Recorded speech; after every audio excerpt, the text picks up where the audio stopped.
Assalamualaikum warahmatullahi wabarakatuh. Pada kesempatan kali ini, kelompok kami akan menjelaskan tentang MQTT atau Message Queuing Telemetry Transport. Nah, untuk anggota kelompok kami itu sendiri, yang pertama ada Mas Ikomang Aditya, NRP 0531184042. Lalu yang kedua ada Aisyah Hanifah 0531194002. Lalu ada saya sendiri, Noval Aprilian, NRP 0531194007. Dan yang terakhir ada Yasiku Raffi 0531194017. Oke, bisa dilanjut. Nah, sebelum kita masuk ke MQTT, alangkah baiknya kita harus mengetahui terlebih dahulu apa itu protokol. Nah, protokol itu merupakan sebuah peraturan atau prosedur untuk mengirimkan sebuah data pada perangkat elektronik. Pada sistem komputer, itu setiap komputer berkomunikasi dengan komputer lainnya menggunakan sebuah protokol. Seperti protokol yang sering kita ketahui, itu ada FTP, UDP, dan HTTP. Dan yang akan kita bahas pada kali ini itu protokol yang sering digunakan di IoT, yaitu MQTT. Oke, bisa dilanjut. MQTT, Message Queuing Telemetry Transport, itu merupakan sebuah protokol yang berjalan di atas stack TCP atau IP dan dirancang khusus untuk mesin to mesin yang tidak memiliki alamat khusus. Contoh dari alamat khusus ini itu seperti yang kita ketahui, yaitu IP address ataupun MAC address. Lalu sistem kerja MQTT itu menerapkan publish dan subscribe data. Dan pada penerapannya, device akan terhubung pada sebuah broker dan mempunyai suatu topik tertentu. Jadi yang paling penting di MQTT itu ada beberapa komponen, yaitu ada publisher yang menyampaikan data, subscriber itu yang menerima data, lalu ada broker yang sebagai perantara. Nah, untuk publish dan subscribe data itu sendiri harus memiliki topik yang sama, supaya bisa terjadi pertukaran data. Oke.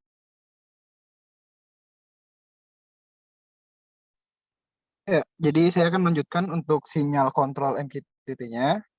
Jadi itu terdapat 14 sinyal kontrol pada MQTT, yaitu yang pertama tuh connect, selanjutnya connect, publish, pullback, pullbreak, pullbrail, pubcom, subscribe, subback, unsubscribe, unsuback, ping rec, ping reps, dan disconnect. Next. Untuk 4 sinyal utama yang dipakai langsung oleh klien, yang pertama itu adalah publish, yaitu sebuah pesan yang mewakili terbitan baru atau terpisah.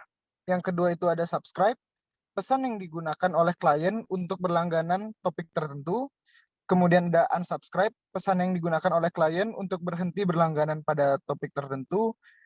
Kemudian yang terakhir itu ada connect, permintaan klien untuk terhubung ke server.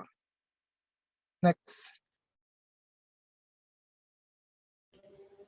Nah, di sini saya akan menjelaskan bagaimana MQTT ini bekerja. Bisa lanjut. 4 elemen utama kerja MQTT adalah ada 4. Yang pertama adalah publish dan subscribe, yang kedua adalah message, yang ketiga adalah topics, yang keempat adalah broker. Selanjutnya, publish and subscribe. Pada dasarnya MQTT bekerja dengan cara dua arah atau bidirectional secara M2M, yang dimana public dan subscribe ini adalah elemen yang bekerja untuk memberikan atau meminta sebuah topik kepada suatu device. Contohnya device 1 dan device 2, yang dimana device 1 adalah klien dan device 2 adalah alatnya. Device 1 memberikan publish, lalu device 2 memberikan subscribe. Selanjutnya, yang kedua adalah message. Message itu atau pesan adalah suatu informasi yang ingin kita tukarkan antar device. Message dapat berupa data ataupun sebuah perintah. Lanjut. Yang selanjutnya adalah topics. Topics ini merupakan sebuah directory yang menandakan sebuah alamat dari suatu device untuk digunakan dalam publish dan subscribe sebuah message. Seperti ini contohnya, yaitu topic level. Topiknya ada di home, lalu folder office, dan namanya adalah LAMP. Selanjutnya. Yang terakhir adalah broker. Broker ini digunakan ketika kita ingin mengontrol banyak device sehingga lebih mudah diakses ataupun dikontrol. Di sini sehingga device klien hanya perlu memberikan pesan terhadap broker, nanti broker yang akan memberikan datanya atau memberikan topiknya sesuai topiknya, memberikan message sesuai topiknya. Selanjutnya. Dan contohnya adalah seperti ini.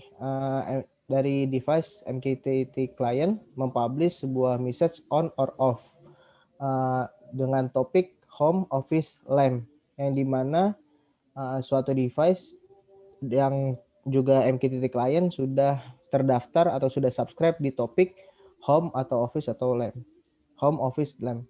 Lalu brokernya ini mengakses topik tersebut lalu memberikan message on or off LAMP, sehingga MQTT client dari device yang kedua atau yang mempunyai topik ini melakukan kontrolnya. Selanjutnya.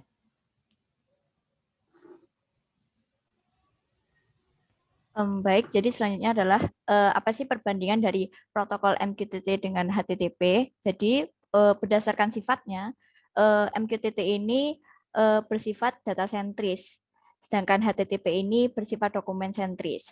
Nah, dari segi ukuran pesan yang dikirimkan, MQTT ini memiliki ukuran di bawah 2 MB, sedangkan HTTP di atas 2 MB. Sedangkan untuk bandwidth penunjang, MQTT ini memiliki bandwidth yang besar atau intensif, karena MQTT ini juga didesain untuk alat yang memiliki kemampuan yang terbatas dengan bandwidth yang rendah dan latensi yang tinggi dan jaringan yang kurang dapat diandalkan. Sedangkan HTTP ini memiliki bandwidth penunjang yang terbatas atau kecil.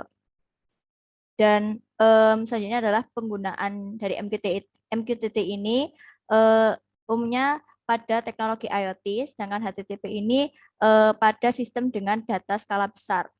Sedangkan untuk library pengiriman data, MQTT ini menggunakan PIKA, sedangkan HTTP ini menggunakan request.